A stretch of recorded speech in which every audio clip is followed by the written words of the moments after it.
Start करने से पहले बोलना चाहूँगा कि जो चैनल पे नए हैं प्लीज़ चैनल को सब्सक्राइब कर लीजिए। और एपिसोड की स्टार्टिंग में हम लोग देखते हैं कि लूफ़ी आर्लोंग और उसके सारे फिशमैन्स को हरा देता है। उसके बाद वो आर्लोंग पार्क को भी तबाह कर देता है। उसके बाद हम लोग देखते हैं हर तरफ ये खबर फैल जाती है कि आर्लोंग को हरा दिया गया, अब हम लोग फ्री हैं। पूरे आइलैंड के अंदर सेलिब्रेशन चलने लगती है। वो लोग पार्टी करने लगते हैं, डांस करने लगते हैं, बढ़िया बढ़िया खाना खाने लगते हैं, दारू पीने लगते हैं। तभी हम लोग देखते हैं वो बच्चा आता है नोज़िको के पास और उसको बोलता है मैंने भी आर्लोंग पार्क को देखा, वो तबाह हो चुका है। क्या अभी भी वो बंदे यहीं पे है जिन्होंने आर्लोंग को हराया, जिन्होंने आर्लोंग के पार्क को तबाह कर दिया?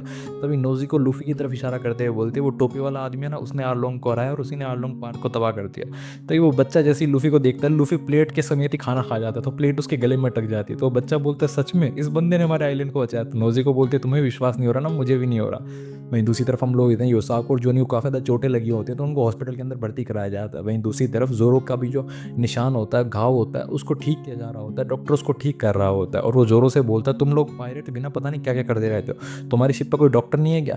तभी जोरो लूफी बोलता है हाँ हम लोगों को डॉक्टर की ज़रूरत तो है, लेकिन उससे पहले हम लोगों को एक म्यूजिशियन की ज़रूरत है, क्योंकि म्यूजिशियन नहीं है हमारे पास शिप के अंदर। वैसे डॉक्टर नामी कहाँ पे, मैं कब से उसको ढूंढ रहा हूँ। तभी डॉक्टर बोलता है अगर तुम नामी को विलेज के अंदर कहीं नहीं ढूंढ पा रहे हो तो वो ज़रूर बेलेमेरी की ग्रेव के पास गई होगी। वहीं दूसरी तरफ हम लोग देखते हैं नामी बेलेमेरी की ग्रेव के पास बैठी होती है और गैन उसके पीछे खड़ा होता है। तभी नोजी को आकर उसको बोलते हैं तुम्हारे दोस्त तुम्हें ढूंढ रहे, तुम कब तक यहाँ पे बैठी रहोगी? तभी नामी बोलते हैं तुम्हें क्या लगता है अगर आज तक बेलेमेरी जिंदा होती तो क्या वो मुझे पायलट बनने देती? तभी गैन बोलता नहीं, वो अपनी बेटी को कोई पायलट नहीं बनने देती, तुम्हें पता है ना बेलेमेरी मरीन में थी पहले। तभी नोजी को बोलते हैं मुझे नहीं लगता बेलेमेरी तुम्हें रोकती, अगर वो रोकती भी तो क्या तुम उसकी बात सुनती? तो सब लोग हंसने लग जाते हैं और गैन बोलता है वैसे तुम दोनों सच में बेलेमेरी की बेटी हो, तुम दोनों एकदम उससे मिलती हो। और उसके बाद वो नामी से बोलता है नामी अगर तुमने अपना मन बना ही लिया तो हम लोग तुम्हें रोकेंगे नहीं। वहीं दूसरी तरफ हम लोग देखते हैं विलेज वालों को पार्टी करते हुए 3 दिन हो चुके होते हैं और सब लोग खाना पीना खा रहे होते हैं। तभी सांजी जोरो से पूछता है तुम्हारी चोट वगैरह ठीक था ना? तो जोरो बोलता है वैसे मैंने काफ़ी रेस्ट कर लिया और खाने पीने से ठीक हो गया, वैसे इतनी ज़्यादा चोटें भी नहीं थी, लेकिन इन लोगों को कब कितनी देर पार्टी करनी है, ये बेवकूफ़ आदमी कितने दिनों से पार्टी कर रहे हैं। तभी सांजी बोलता है तो पार्टी करो तो हद कर दो वरना प्लान रद्द कर दो। तभी वहाँ पे लूफी आता है बहुत सारे मीट के पीस अपने हाथ में लिए हुए और बोलता है कि ओए मुझे पता है तू कुछ खा रहा था, वो बता मेलन कहाँ से लेके आया था जिसके ऊपर मीट लगा हुआ था? तो जोरो बोलता है लूफी तुमने हाथ में इतने सारे मीट क्यों पकड़े? तो जोरो लूफी उसकी बात का कोई जवाब नहीं देता और सांजी बोलता है कि वो जो मेलन थे वो मैं कहीं से लेकर आया था, तुम्हें क्या मतलब? तो लूफी बोलता है मुझे भी खाने, जल्दी बताओ मेलन कहाँ से लाया जिस पर मीट लगा हुआ था? तो सांजी बोलता है इस विलेज के अंदर, पूरे विलेज के अंदर पार्टी हो रही है, मेरे को याद थोड़ी है वो कहाँ से लाया। इतने में हम लोग थे लूफी भाग जाता है उन मेलन्स को ढूंढने के लिए। तो सांजी बोलते हैं पिछले 3 दिनों से नॉन स्टॉप खाई जा रहा है, मैंने तो बहुत सारा खाना खा लिया, अब मैं जाऊँगा कुछ लड़कियाँ पटाने के लिए, और वो लड़कियों की तरफ चला जाता है। वहीं दूसरी तरफ हम लोग होते हैं उत्सव सब लोगों को अपनी झूठी कहानियां सुना रहा होता है, अपनी बहादुरी के किस्से सुना रहा होता है। तो वो बच्चा जो होता है वो ऊसप की कहानी के किस्से सुनकर काफ़ी ज़्यादा बौखला चुका होता है। तभी नोजी को वहाँ पे आती है और बोलती है तुम तो खुश लग रहे हो, मुझे लगा था तुम रिग्रेट कर रहे हो तो होगे कि इन लोगों ने यार लोगों को तुम्हारे डैडी के मरने से पहले क्यों नहीं हराया? तो बच्चा बोलता है वो सब अब पास्ट की बात है, हम लोगों को फ्यूचर के बारे में सोचना चाहिए, क्योंकि अब हम लोगों को हमारे विलेज को स्क्रैच से स्टार्ट करना होगा ताकि हम लोग फिर से अपनी लाइफ को सुधार सकें। तो नोजी को बोलती है मुझे लगा था तू अभी भी बच्चा है, लेकिन छोटू तू तो बड़ा हो गया रे। वहीं दूसरी तरफ हम लोग देखते हैं नामी अपना टैटू मिटवाने के लिए डॉक्टर के पास जाती है और बोलती है कि टैटू ठीक तो हो जाएगा ना? तो डॉक्टर बोलता है वैसे मैं अपनी पूरी कोशिश करूंगा, लेकिन टैटू हटाने के बाद थोड़ा बहुत निशान रह ही जाता है, क्योंकि ये टैटू होती ऐसी चीज़ है, ये कभी ठीक होता ही नहीं है। तभी नामी बोलते कि हाँ तुम सही बोल रहे हो, ये आर्लोंग का दाग इतनी आसानी से मिटेगा नहीं। वहीं दूसरी तरफ नामी को अपने बचपन की बात याद आती है जब वो नोजिको को बताती है कि उसको ये टैटू कितना ज़्यादा बेकार लगता है, लेकिन उसको ज़बरदस्ती बनवाना पड़ा और उसके अगले दिन ही नोजिको ने अपने हाथ पे भी एक ऐसा ही टैटू बनवा लिया था। तो अभी हम लोग देखते हैं नामी डॉक्टर से बोलते हैं कि मुझे एक और टैटू बनवाना है और एक पर्ची पकड़ा देती है डॉक्टर को। वहीं दूसरी तरफ हम लोग देखते हैं कि गैन आता है और ग्रेव बेलमेरे की ग्रेव के ऊपर दारू चढ़ाते हुए बोलता है कि हम लोगों ने सब कुछ कर दिखाया, आर्लोंग अब यहाँ से जा चुका है, लेकिन हमारे विलेज ने बहुत सारे सेक्रीफाइसेस झेले, तुम्हारी बेटियाँ भी बड़ी हो गई, वो बिल्कुल तुम्हारी तरह लगती हैं, उन्होंने हमारी बहुत सारी मदद की और मैं तो बोलूँगा उन्होंने ये सब कुछ किया, अब उनके वजह से हम लोग फिर से स्माइल कर पा रहे हैं। तभी हम लोग होते पीछे से लूफी आ जाता है वहाँ पे वो मेलन ढूंढता हुआ मीट वाला और बोलता है कि मुझे तो यहाँ पे कहीं मेलन नहीं दिखाई दे रहा। वैसे गैन तुम यहाँ पे क्या कर रहे हो, तुम्हारे पास ये ग्रेव किसकी है, क्या कोई मर गया क्या? तो गैन बोलता नहीं अभी नहीं मरा, पहले ही मर गया था, लेकिन वैसे नामी तुम्हारे साथ तुम्हारी शिप पर राइड करने वाली है, वो पायलट बनने वाली है, मैं तुम मुझसे प्रॉमिस करो कभी भी नामी के चेहरे से वो स्माइल नहीं जानी है वरना मैं तुम्हें जान से मार दूंगा। तो लूफी डर जाता है और बोलता है अरे वैसे ही मैं उसको कुछ करने वाला नहीं था, लेकिन अब तुम बोल रहे हो तो मैं प्रॉमिस करता हूँ मैं उसको कुछ भी नहीं करूँगा।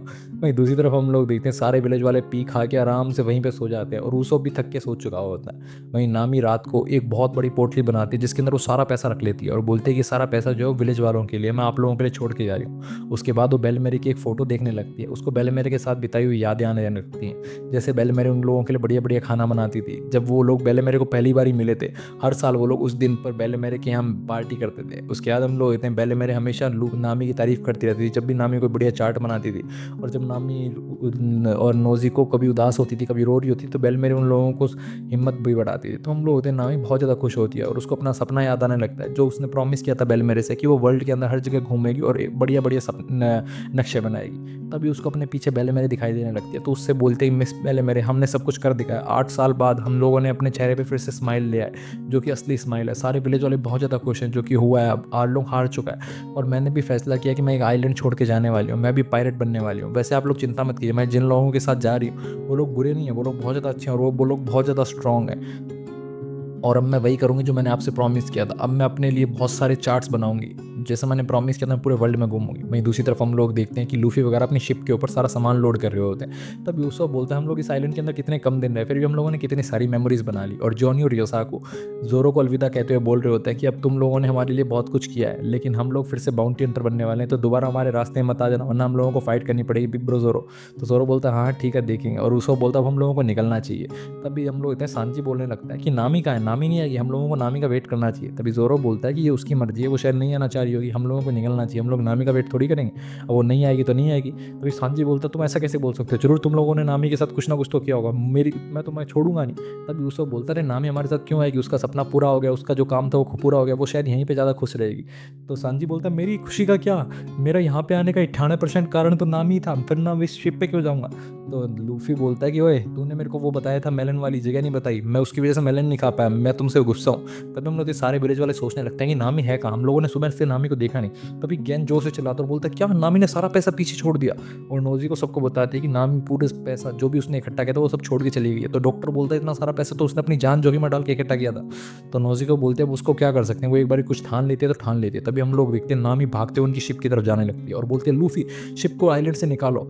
तो सब लोग सोचने लगते हैं नामी इतनी जोर से भागते हुए क्यों आ रही है और शिप को निकालने के बारे में क्यों बोल रही है। तभी लूफी बोलता है शिप को निकालो, नामी ने बोल दिया ना मतलब निकालो।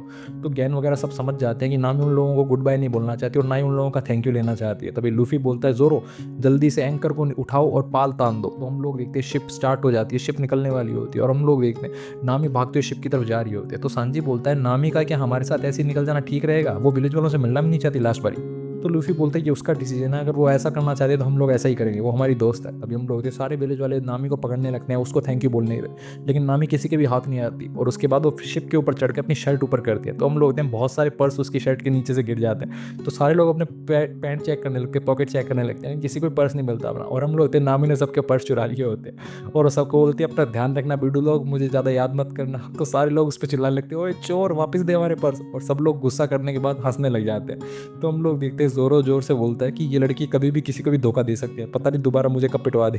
तो गैन बोलता है लूफी से कि ओए लड़के अपना प्रॉमिस याद रखना। तो लूफी बोलता है तुम चिंता मत करो मैं याद रखूंगा। तभी डॉक्टर गैन को वो टैटू पकड़ाता है जो कि उसने नामी के हाथ पे बनाया था। तो डॉक्टर बोलता है गैन बोलता है ये क्या है। तो डॉक्टर उसको बताते कि वो टैटू है जो नामी ने अपने हाथ पे बनवाया है, इसके अंदर तेरा पंखा बना हुआ है और एक संतरा बना हुआ है, ये शायद उसने बेले मेरे और तेरी यादें बनवाया है। तभी नोजी को बोलते हैं इस टैटू से याद है मिस्टर गैन आपका पंखा कहाँ पे है। तभी गैन हंसते हुए बोलता है शायद अब उस पंखे की कभी ज़रूरत नहीं पड़ेगी। और हम लोग नामी अलविदा कह के उन लोगों को निकल जाती है और हम लोगों को पास्ट का सीन दिखाया जाता है। जब जैसे ही गैन बेले मेरे और नामी के पास आता है नामी रोने लग जाती है। तो गैन बोलता है मुझे भी नामी को खिलाना है, लेकिन नामी मुझे देखती रोने लग जाती है। तो बेले मेरे बोलते हैं कि आपका चेहरा काफ़ी ज़्यादा डरावना है, बच्चे इसको देख के डर जाती है, इसलिए नामी रोती है, वरना देखो नोजी को तो नहीं रोती। तो गैन एक आइडिया लगाता है और अपने टोपी के ऊपर पंखा बांध लेता है और बोलता है अब इसको भी जब भी नामी देखेगी नामी हमेशा खुश रहेगी। और उन लोगों को पता चलता है कि अब वो पंखा बेल मेरे की ग्रेव के पास है। इसी के साथ एपिसोड खत्म है। आता है अगले एपिसोड के लिए बने, हमारे साथ बाय।